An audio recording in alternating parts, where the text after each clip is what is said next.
Hello and welcome to my channel. My name is Lynn and today I am crafting with the Amazing Paper Grace Doghouse vignette. This is so much fun, and I don't often create the full vignette style of card with these APG dies because I want to try to always show a different way of using the set, knowing that there's always going to be some fantastic instruction and tutorials out there for how to assemble these. But this doghouse is just so adorable. I felt like I really wanted to make that sort of 3D kind of pop-up vignette box style of card.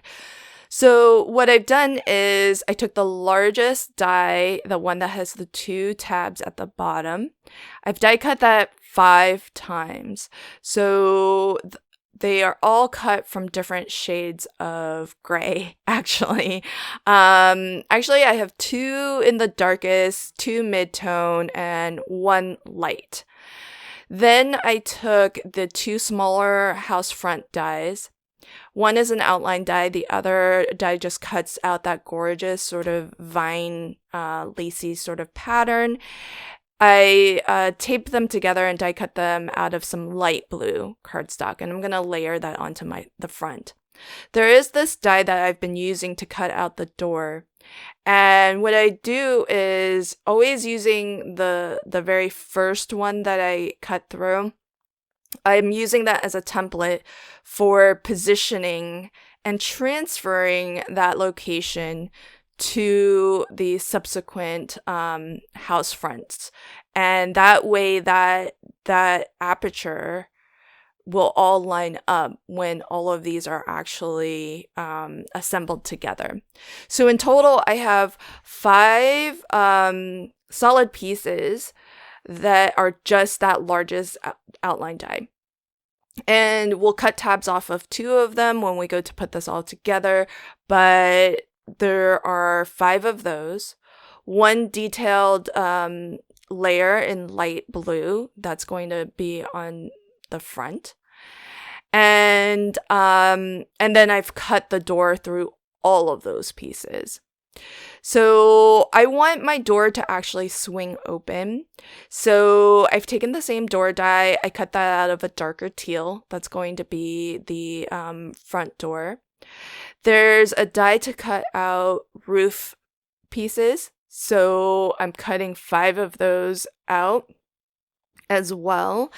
And what I've done is I've cut 4 of them out of gray. But the frontmost roof piece, I actually want that to coordinate with the front door. So I'm going to cut the frontmost roof piece out of that darker teal. And that way the door, has another spot of teal that helps to kind of balance it out. There's this little piece that I've already cut out is a stabilizer piece. It does have 4 holes and 2 tabs, one on either end.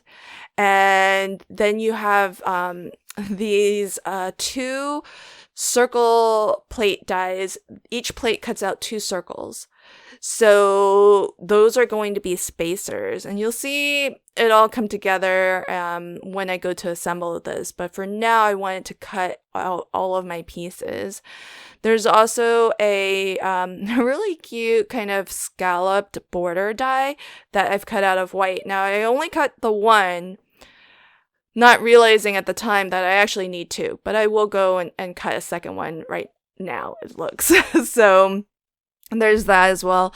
And then the bone, I love this bone because it actually, there's 2 dies. There's a shadow layer or backing plate, and one that just cuts out this really gorgeous sort of stitched border detail, and that paw print gets cut out.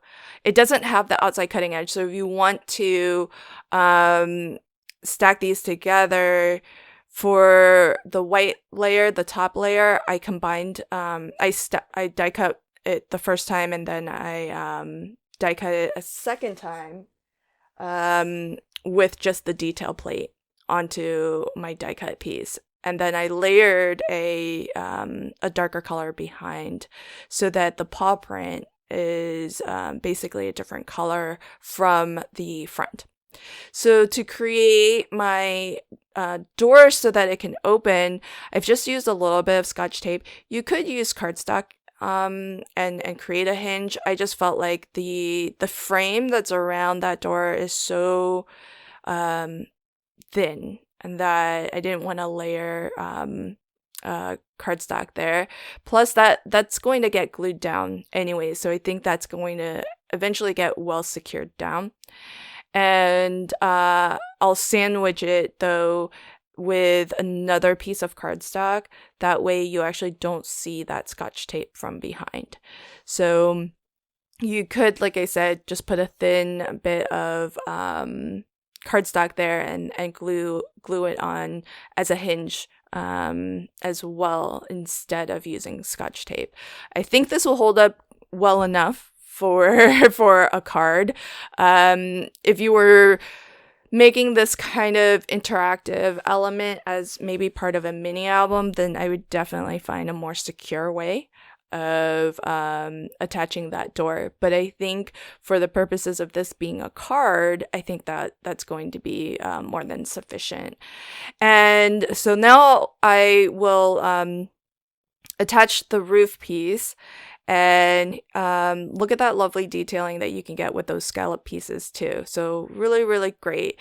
But what I want to do before I get too far along is I want to attach all of the roof pieces to all of my house fronts or house piece.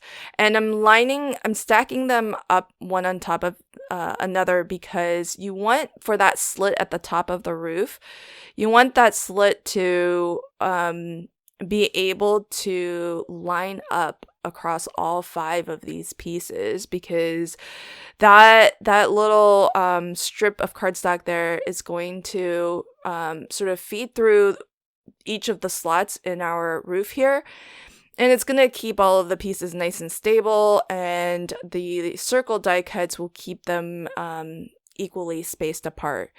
And so in order to try to get those to line up as best as possible, I'm just lining up my houses.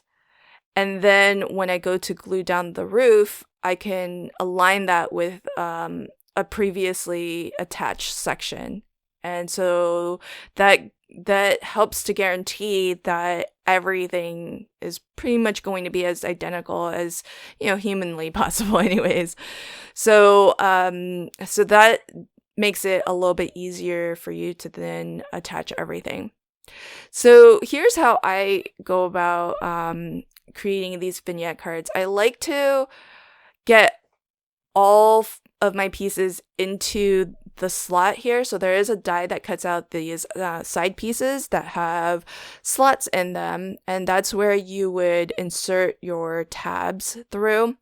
And the beauty of it is that the tabs, those tabs are actually notched a little bit at the bottom. There's a little bit of a slit. So when you go to attach this, what you'll want to do is make sure that you push those slits down into the side piece so that it sort of locks in place a little bit.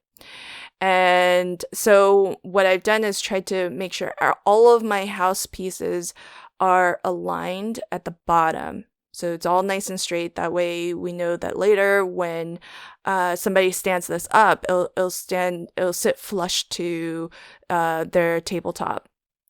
And for your front and for your last pieces, you just need to snip off those glue tabs, because there aren't slots for those. You actually have a glue tab on the side piece that you will adhere the front and the first and the last die cut piece to.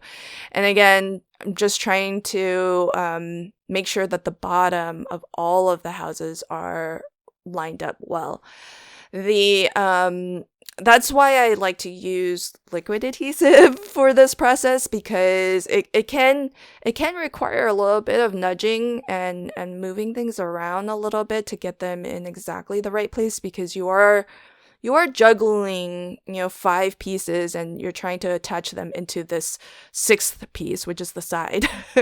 So I'm gonna do the same thing here. Now that everything is lined up, I am just putting the opposite side in place, and I'll go ahead and glue down that front tab and the back tab. And you don't necessarily have to glue these tabs down, but I prefer that they're glued down so that the side is nice and sort of flush. But they are locked in place, and so it would be, they won't accidentally fall out if you don't glue them in. I mean, you would have to work at actually getting them out. So I think they are well secured even without the glue, but I just prefer the look of them not sticking out from the sides. So I've threaded my stabilizer piece through that slot in the roof.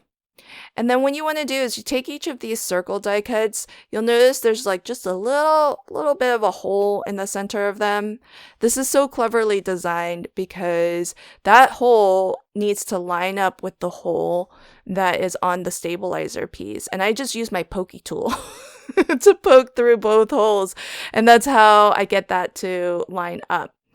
And what that will do is it's a nice piece to kind of give the top portion of the doghouse more structure, because it's only glued by that little side piece at the end. So at the top, that could easily just shift around quite a lot. And the circles ensure that you get really nice spacing between each of those house pieces. So really, really fun to create all of that dimension, and fantastic, just a bit of paper engineering really to have that stabilizer system in place.